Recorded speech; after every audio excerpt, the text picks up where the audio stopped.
Wassail, beautiful people. Hello everyone. I've been a bit sick. It's partly altitude and also I'm having a detox, or I've got a stomach bug, but whatever, I have to stay indoors, which is why I haven't got 20 more temples to complete those readings yet. I'm going to Sacsayhuaman next to complete Aries, and I'll get on with some others. So I'm a bit lightheaded, a bit dizzy, but I'm doing all right. And I've been doing so much research into the eclipse. I posted something earlier that talks about the 6 altars inside. But before the eclipse, there's another really important day, which is the 22nd of October, because this is when Venus goes into a superior conjunction with the Sun. So Venus at the far side of the galaxy vanishes behind the Sun and then will re-emerge. And it's a transformation for Venus from being the morning star to the evening star. And so it's very transformative energies, and it feels like the eclipse tunnel is the story of the Venus transformation, because it actually, she re-emerges during the eclipse tunnel. So they're all linked. Also on the 22nd, Juno, relationships, she comes out retrograde and goes direct. So there's again this loving relationship, questioning energy, gleaning what there is in relationships. And yet I've written down it's something to do with, on that day, the raptures or ruptures of relationships. And I don't know which. I've just been channeling a lot of information for this period. And I'm excited. But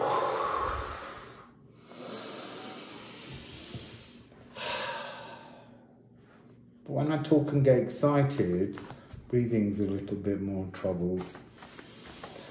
So, it's not just love relationships, sexual relationships, it's relationships to all things. You know, they're putting in my head the message with me being sick in the belly. The relationship to your biome. Relationships are up for grabs. How do you view them? What do they mean to you? And the Helm of Awe just popped out. This notion that relationships protect us from fears, that's fascinating. So what are we going to do? We're going to go with some runes for the thing. So let's begin with Juno.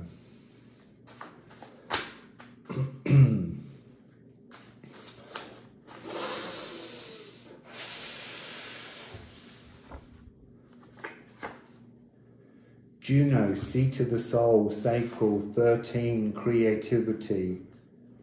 Something that was static, held in its frame, processed, is now about to be, I'm hearing the pouring of liquid, but it's not filling the whole object. It's filling the object from within its kind of scaffolding, the structure, the skeletal energy.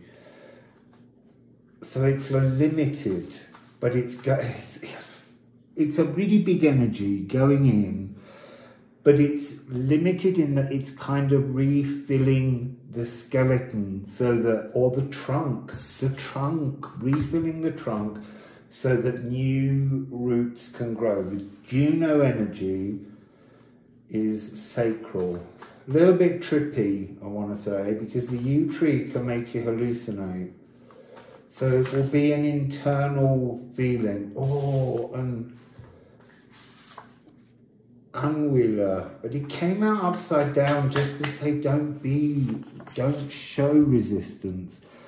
There is resistance, and it's the resistance of the past.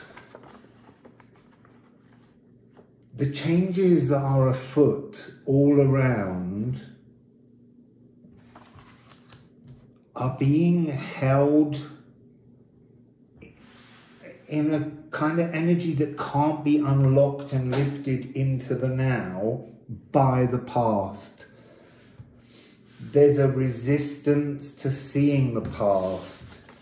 And we have Earth Masion, which is to be in this earthly power. So you're being given this refilling, but there's something about the past is like a hard bark, and somehow you have to strip that bark off and feel younger, fresher, and a little vulnerable, just so that you can transform that energy. That's Juno bringing. So, Venus. What's the Venus energy? I saw the card of the biome. I saw the card of the biome, and then they were showing me the structures, the scaffolding. That has to be dealt with. The sacral functions somehow at its greatest when your biome is happiest and is in its greatest abundance. Actually, 3,400 meters. Just stay calm. I was going to tell you something then, but it's got lost in the lack of oxygen in the brain. Ooh. Yeah, I saw biome, I saw the structures.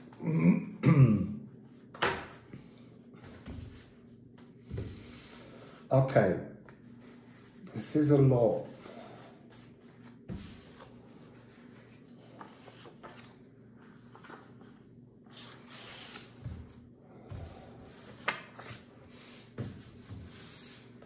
So Venus, well, it is all about Venus. 1, 2, 3, 4, 5, 6, 7.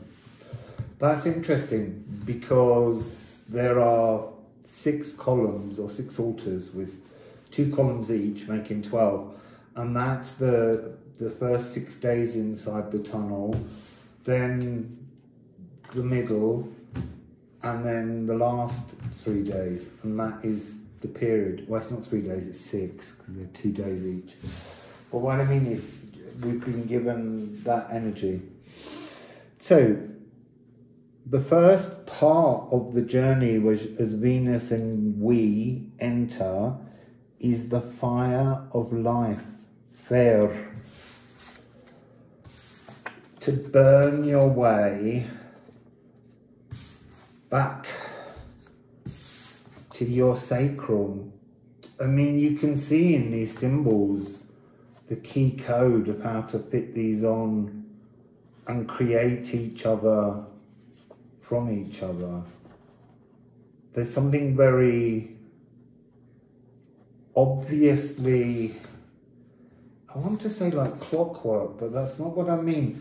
It's a little bit like there is only one path that the ball bearing will take all the way down the structure to reach the end. But say I'm being shown the entire structure being burnt away because the ball bearing is so full of aether, fire, as it journeys, as it burrows, as it forces the fires home, and it's protected.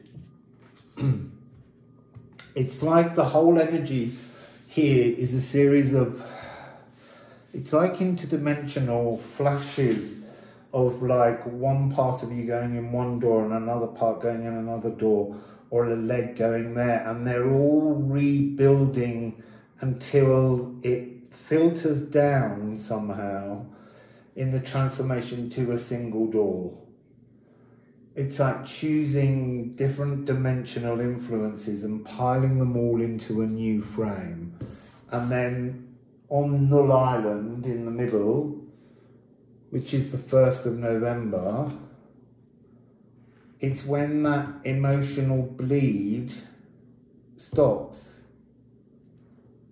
There's some kind of decision that we can make now from what we've learned, pulling all these weird interdimensional passageways of possibilities into our new moment forwards. And then breath, please remember to breathe, not talk all the time. Thorn, ripen, ripen, and explore. I want to say that there's something about this. It's easy to say ripen and explore. Yes, that's the whole point of any kind of growth or transformation. But the point it needs to make is how uncomfortable it is. And it's like, we know that. But that doesn't make it easier, and that's also the point. You know, the future, it's like the two doors, candle and condle. You've just dealt with the past. You've dealt with the swelgeness. The energy of the whirlpool rotating you round and round, and you're drowning in nostalgia and memories and things. That's the door out of Urdhva. Okay, and that's into the now, Verandi.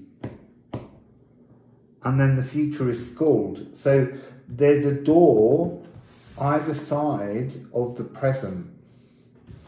And the one into the future is thorny because it's been overgrown by the swelgeness that we've been rolling and rolling and rolling in.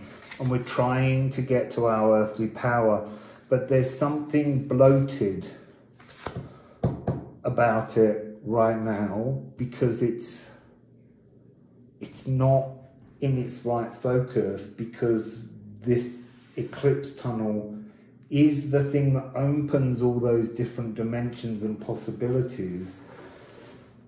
And it's time to flush that out now, to kind of not feel so bloated on the past traumas or the past triumphs, bloated on past glories. That's fascinating.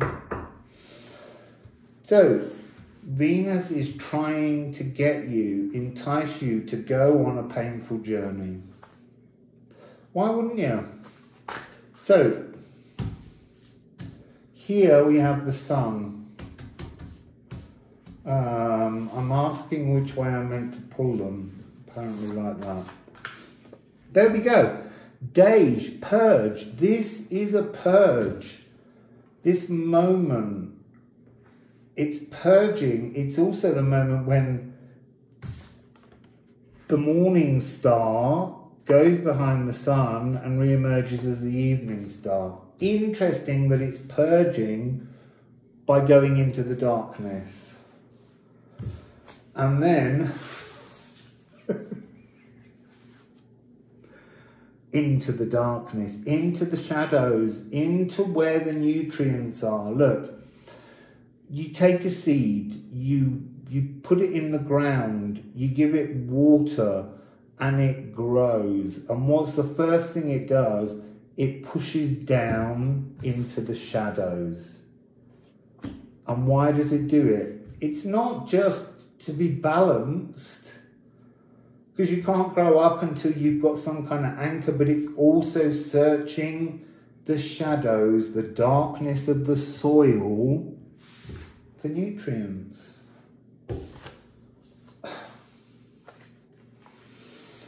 Look at this, a conjunction. The Sun and Venus offering in this eclipse tunnel an Ophalagu just for you. So we're being given the most wonderful opportunity to receive a new vibrational frequency code. Ah, yeah, it sounds like that. But what I mean is, in those interdimensional tunnels, as you work with all the different doors, and remember, this is Janus Geminus, this temple with 12 columns, and that's the temple of Janus, the two-headed god who faces forwards and backwards. And originally it was Janus and Iana. It was a male and a female looking in different directions. But that's what this is talking about. It's can we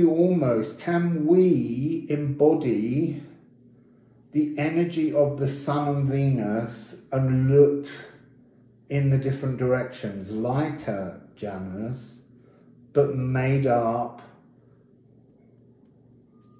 Wow, you see now Juno's saying, what about me, what about me, what about me? Well, maybe he's three-headed here. Maybe that's the thing. Maybe there's Janus. This Janus thing is a three-headed beast, being the Sun, being Venus, and being Juno. I feel like Juno's more like the crown sitting on the top of the two of them, really. It's still about this energy of Venus transforming through the Sun.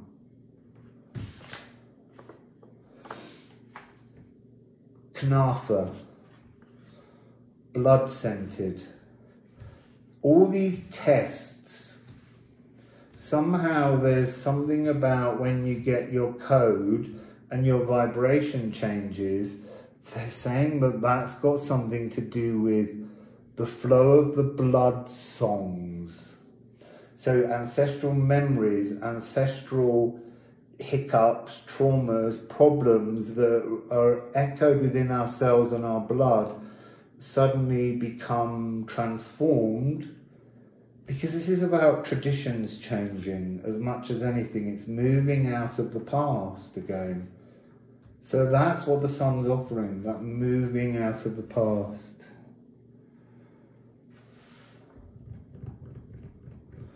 Nice. So I'm gonna pop them all back and just ask, what's the plan, Stan? Stan being Venus and the Sun.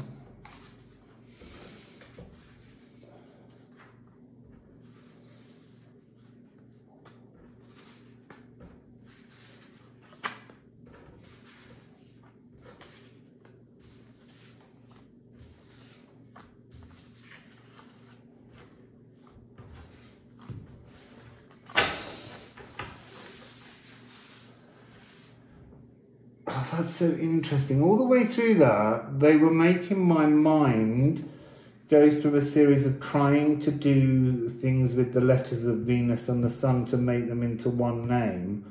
And I was like, it doesn't work. And then I suddenly realised that Venus has the Sun written backwards at the end of her name. That's the point they were trying to make. It's like a natural mirror, an ophilogue. And remember, Venus does this superior and inferior 5-petaled rotation around the heavens when it has its conjunctions with the Sun, whether it travels behind the Sun or in front of the Sun. But they create different energies. And they mark the movements between morning and evening star. So if it's a superior, Venus is going to become the evening star. If it's inferior, it's going to become the morning star. So what do we need to do? What's our approach to this then? What are we expecting to come into us directly, energetically?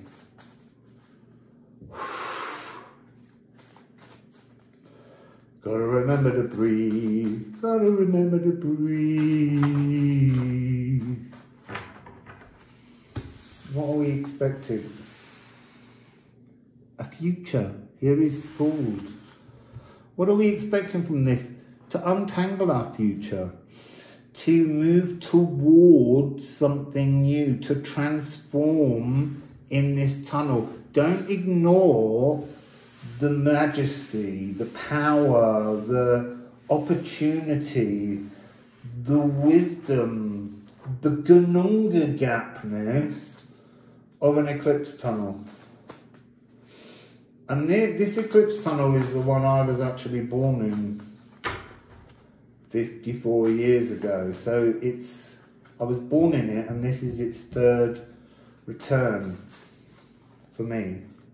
But, you know, eclipses all mean different things to different people, but they do have overriding energies that flow through and endless possibilities within those.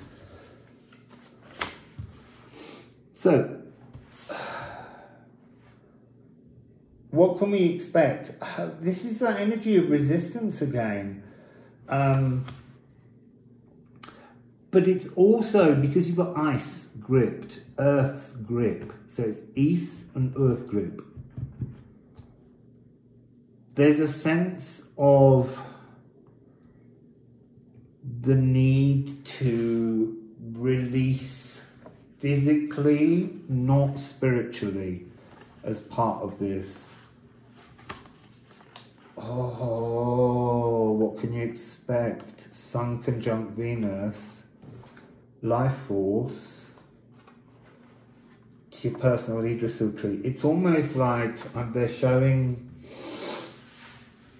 me a personal Yggdrasil tree in many different ways, but so like being in a glass house, all protected, and then lifting the curtains up and taking the blinds down, so that finally at this moment, that physical part of yourself that's linked molecularly, the roots that touch all things molecularly, they've got to remain in this gripped rigidity, but now you can let some more of the life force consciousness to filter down back to that energy of, this is the sort of moment when you're letting your stripped bark grow again.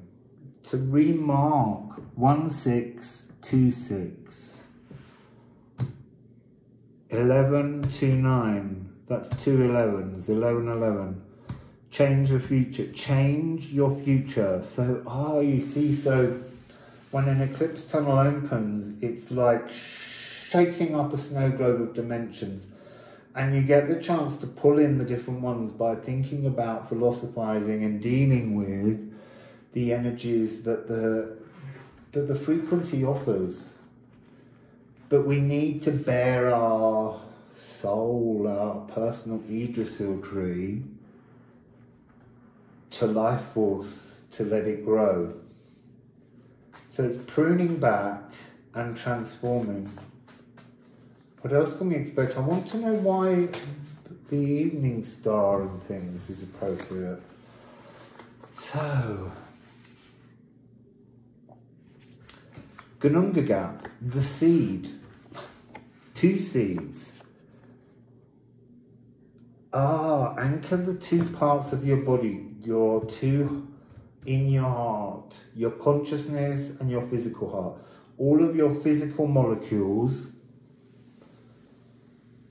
need to be anchored. They need to be brought into one single void of potential. And then, this is interesting. This is going against the normal notion of what this card is, weathercock, vane, to fluctuate. But it usually is someone that doesn't show their true colours. But this is saying, what are your new blissful colours with this process? When you're in that tunnel, it's time to kind of shred your sigil, your flag, your tapestry, let pieces tear off, so that you can pull in new dimensional threads to weave yourself something of greater bliss and comfort. And you need to anchor it. You need to mortar that down. It needs to become your footsteps forwards. The knowledge that you have fluctuated. You've turned, you've looked in that tunnel, you've grabbed all the new things you need, and they're like, it's like going into the supply shop for the next 6 months. Go in and get what you need.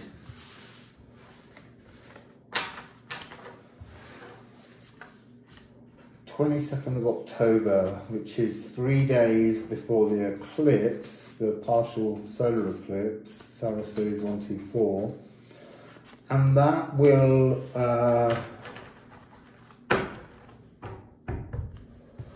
oh, my brain goes dead every now and then. I was onto a nice pattern on something then. Why was the Sarah Series 124 the 3 days, the difference? Oh, because Venus will obviously still be in conjunction when that happens, and it takes until the 2nd of November, which is the day after you rest at Null Island, for the transformation of Venus to reappear. So it's all happening. I don't know what I'm asking now, but I'm just gonna see what's at the end. What's at the end? 2 cards. To move towards awakening. And they're saying my, thy.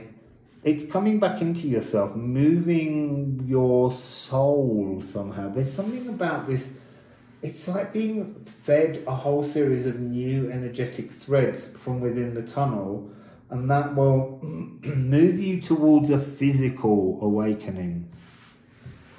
Very Characlo, awakening through illness, not just a spiritual awakening. Oh, that's interesting. So most people get a spiritual awakening when they have emotional turmoil, but to get a physical Characlo style, which is also needed, is the kind of illness, health scare, those kind of moments that bring you into another form of awakening, but it's physical.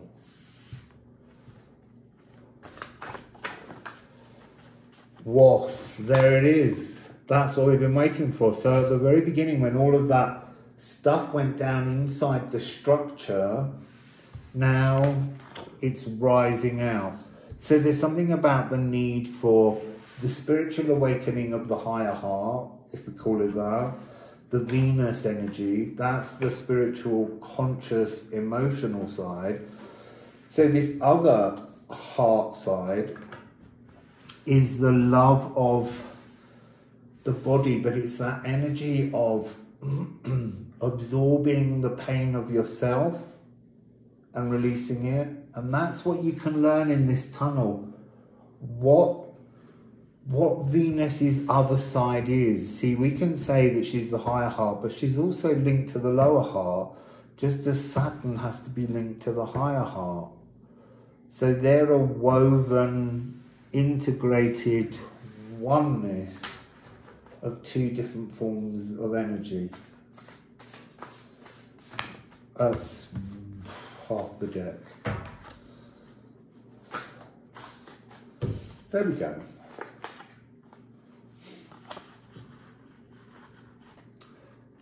So,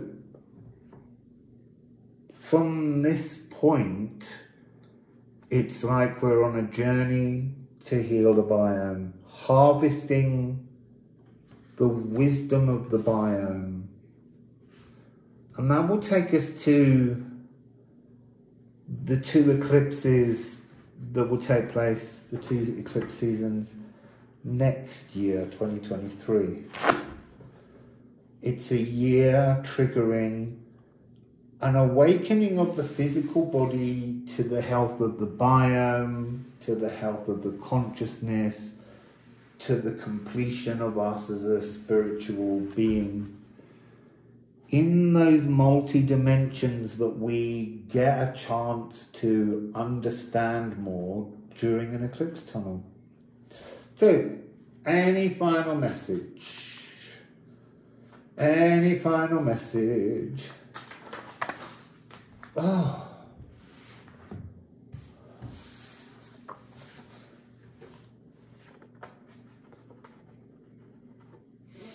Mend the pains of past traditions, past patterns. There's something really wonderful about this, the harvest. So mend the Kanafa.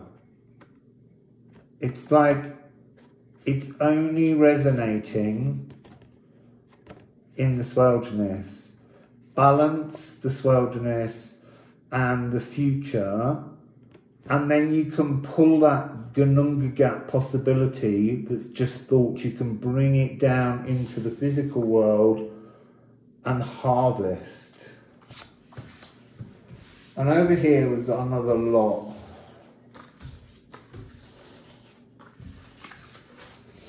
So we have the water meadow, igniting the sacral, that Juno energy again, but it's almost like a boiler, and you need to build and build and build the heat in that water and then sublimate it, let it out and burn your inner sacral seat brightly, because ultimately everyone's destiny is to beam like a lighthouse from our soul. That doesn't mean we all get there. But that is part of a destiny that every single soul has an access to. And then soul prints, the stories we told, and it came upside down, and it's telling me it's about, well, Elk's protection of the past, like there's an energy that's almost like a glass case in a museum, and you stare in and you look at the historic past, but there's a destiny to move past that and create newer, alternative. It's like, you see, I always think that because of the norms giving you a tapestry of life, that your destiny is mapped out, and that all decisions you make are just the decisions you were meant to make, and that there's no free will. And yet I also believe that we can follow energies that come in or ignore them. So were we always destined to do that, or are there always moments that we can pick to move forwards? And yeah, we do, but there's something about when we change our destined paths, our stories, is when we get those moments to open and unfold and see all the possibilities around every single moment, with all those different doors that were talked about in this reading. And with each one of those doors, as I said earlier, with your threads coming out from your water meadow, you receive a different tapestry somehow. That's how I can only explain it. So what I'm trying to say is that if you don't open doors and peek inside and work out what you can glean from the shadows within those doors, what are the good things hidden in there to bring into your now? And you've got to be brave. You've got to go in those rooms and take the objects back that you think are part of your new tapestry. If you don't do that, you just get stuck on the one tapestry, and it has a set path that just slowly fades to darkness somehow, because you wouldn't face the darkness, so the gloom has to consume you.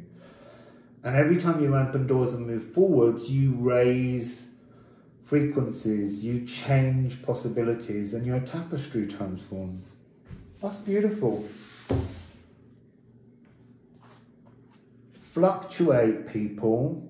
That's so weird that this card becomes something so positive in that moment. It was always a terribly negative energy, something to be mocked.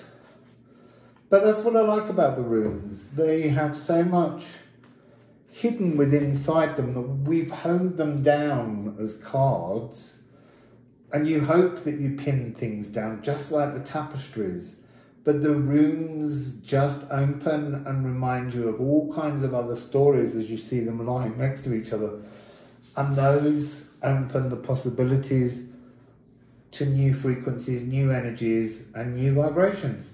So, wassail, beautiful people.